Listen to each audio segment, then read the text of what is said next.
और news tonight में अब बात करेंगे इजराइल ईरान वॉर की। क्या थर्ड वर्ल्ड वॉर में बदलेगी दोनों की जंग? ये सवाल इसलिए क्योंकि इजराइल को अमेरिका से ऐसा घातक हथियार मिल गया है जिससे अब ईरान की खैर नहीं। इजराइल को अमेरिका से कैसा मिला है ब्रह्मास्त्र और इससे कैसे निपटेगा ईरान, देखिए इस रिपोर्ट में।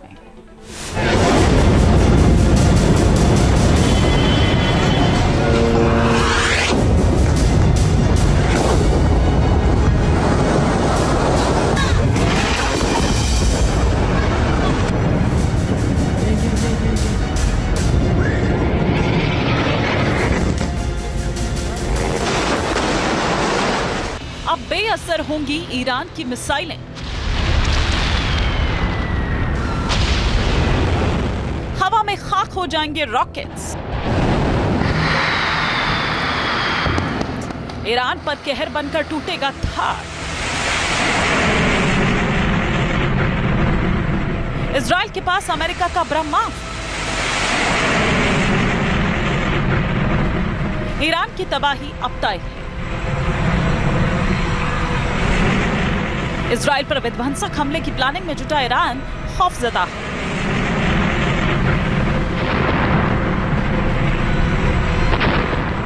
मिसाइल अटैक के बाद इजराइल को फिर से दहलाने की फिराक में लगा ईरान बेहद दहशत में है।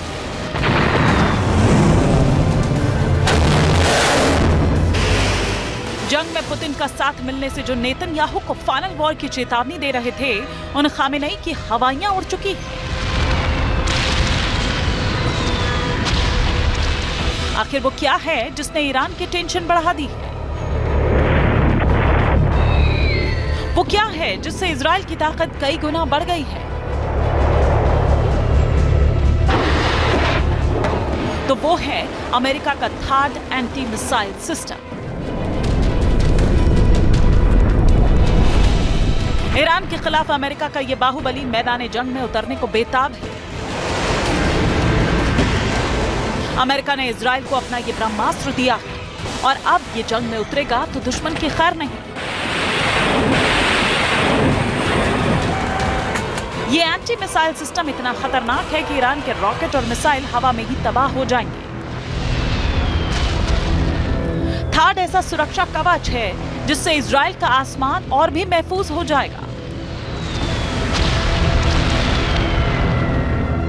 अमेरिका इजराइल को न केवल थर्ड एंटी मिसाइल सिस्टम भेजेगा बल्कि इसे चलाने के लिए 100 अमेरिकी सैनिकों को भी तैनात करेगा। आखिर थर्ड है क्या जिससे ईरान के साथ इजराइल के सभी दुश्मनों में बेचैनी बढ़ गई है? थर्ड एक बेहद एडवांस एयर डिफेंस सिस्टम है। इसका पूरा नाम terminal high altitude area defence है। ये छोटी दूरी से लेकर लंबी दूरी तक बैलिस्टिक मिसाइल्स का मुकाबला करने में सक्षम है।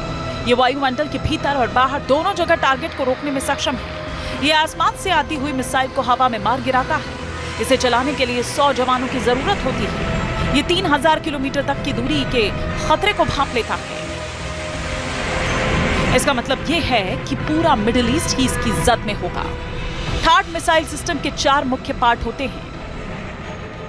पहला, इंटरसेप्टर।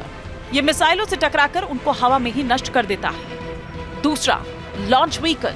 ये इंटरसेप्टर को ले आते हैं और लॉन्च करते हैं। तीसरा, रडार। 3000 किलोमीटर की दूरी तक खतरों का पता लगाता है और ट्रैक करता है। चौथा, फायर कंट्रोल सिस्टम।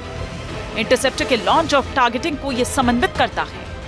वर्तमान समय में third United States of America का most advanced air defence system है और जाहिर है कि ये यूनाइटेड स्टेट्स ऑफ अमेरिका के मिलिट्री की एक बड़ी शक्ति है। और वर्तमान समय में जिस तरीके से इजराइल के ऊपर खतरे बढ़ते जा रहे हैं, इसी तरीके के भविष्य में आने वाली चुनौतियों को ध्यान में रखते हुए और इजराइल की सुरक्षा को फुल प्रूफ बनाने के लिए यूनाइटेड स्टेट्स ऑफ अमेरिका ने अपने थर्ड सिस्टम को भी इजराइल में तैनात करने का फैसला किया है। अमेरिका पहले भी इजराइल की मदद के लिए थर्ड मिसाइल सिस्टम दे चुका है। ऐसे में सवाल यह है कि इस वक्त बाइडेन ने इसे देने का फैसला क्यों किया? दरअसल ईरान ने अप्रैल में इजराइल पर 180 से ज्यादा मिसाइलें और ड्रोन दागे थे। फिर 1 अक्टूबर को ईरान ने फिर इजराइल पर 180 से ज्यादा बैलिस्टिक मिसाइलों से हमला किया था। इजराइल ने कई मिसाइलों को अपने एयरडोम सिस्टम से हवा में ही रोक दिया था। ईरान की कुछ मिसाइलें इजराइल के रिहायशी इलाकों में भी गिरी थी। तब से अमेरिका ने इजराइल को ईरानी हवाई हमलों से बचाने की कसम खाई है। ईरान अपनी विनाशक मिसाइलों से फिर इजराइल में तबाही की आग बरसाने के मंसूबे पाले बैठा था, लेकिन थाड के आगे ये मिसाइलें फुस साबित होने वाली हैं। ईरान की शक्तिशाली मिसाइलों की बात करें तो इसकी रेंज 2500 किलोमीटर है, खैबर जिसकी रेंज 2000 किलोमीटर है, हज कासिम जिसकी रेंज 1400 किलोमीटर है, शहाब 1 इसकी रेंज 300 किलोमीटर है, जुल्फकार जिसकी रेंज 700 किलोमीटर है और शहाब 3 इसकी रेंज 1000 किलोमीटर है। इजराइल और ईरान के बीच जंग की आग भड़क रही है। दोनों के बीच तनाव और संघर्ष लगातार बढ़ता जा रहा है। ऐसे में इजरायली जमीन पर अमेरिकी सैनिकों और थाड जैसे एंटी मिसाइल सिस्टम की तैनाती ने मिडिल ईस्ट में महायुद्ध के खतरे को और भी बढ़ा दिया है। Team news nation.